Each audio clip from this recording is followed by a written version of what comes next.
Hi and welcome to Earnest Discourse. Let's begin with a fact.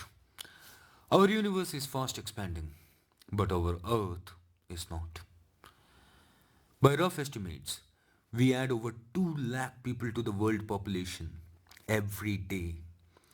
But the resources to support this spurt is limited. According to a UN estimate, by 2050, the world would add 2.5 billion more people to its urban areas, which as of 2021 is already bursting at seams. The UN estimate says that India, China, and Nigeria would have the three biggest urban agglomerates among the 43 new megacities that would rise by 2050. India's capital, New Delhi, if the trend continues unchecked, would be the most populous city in the world by the middle of the 21st century. The numbers are scary. For anyone who has visited any of India's metros, knows that the disparity between infrastructure and population is already wide, and bridging it by 2050, if the UN estimates are correct, might seem impossible. What this also means is that by 2050, the fight for the already limited resources would peak, with housing, transportation, healthcare, among other infrastructure, getting dearer, or more worryingly, inaccessible to the common man. Now, those searching for inspiration need look no farther than New Zealand, where the authorities have over the past 2 decades created a small haven to pull back a motley group of animals and birds from the brink of extinction. Aptly named Zealandia, after the eponymous elusive eighth continent, whose purported discovery might result in the rewriting of geography textbooks. So kids, beware. The Eco Sanctuary is a study in how concerted effort, backed by a strong sustainable development plan, can work wonders. Wellington is the capital of New Zealand, and a 10-minute drive from the heart of the city would take you to Kauri Valley, where Zealandia stands as a testimony to peaceful coexistence between man and nature. The plot where Zealandia now stands once housed a dam tasked with quenching the thirst of the capital city. While decommissioning the 119-year-old dam in 1997, the Wellington authorities planned to develop the area surrounding it into an eco sanctuary. They did not have to start from the scratch though. The land surrounding the dam was deemed a protected area where no human activity was allowed for over a century. This resulted in nature reclaiming the valley around the dam, where the forest had regenerated to some extent. Now, over the next 2 years, officials, along with activists and volunteers, created a 8.6 km perimeter encircling around 550 acres with anti-predator fence. In 1999, all pests were removed, and by 2000, the area was declared predator free. Then they carefully reintroduced select plants, trees, and animals to Zealandia, and over the next 21 years, Zealandia grew from strength to strength.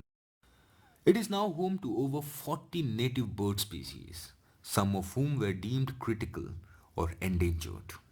It also houses scores of endangered reptiles, frogs, and invertebrates, besides hundreds of native plants and trees. Now, how did these birds, animals, and trees reach near extinction, you may ask? Well, New Zealand too was once a pristine ecosystem. Then, Europeans happened, and the rest, according to a popular cliche, is history. But more on that later. Besides offering a safe haven to animals and birds, Zealandia is instrumental in providing clean air to the vast urban population concentration in the vicinity. According to the residents, the chirping birds, the serene ambience, and the rich can of peace confined within Zealandia are both a sight to behold and an experience worth reliving 1,000 times over. The success of Zealandia affirms what modern studies have always maintained, in that Green spaces improve physical and mental health besides absorbing carbon, mitigating floods, and reducing heat. Given it is a huge area, relying solely upon the official machinery for its maintenance is inadvisable. That is why you will find a whole retinue of activists, environmentalists, and volunteers making a beeline for the eco sanctuary daily to assess the strength of the fences and other infrastructure. The community partnership in developing and maintaining Zealandia could easily be a template for other cities wishing to create a vast green space of their own.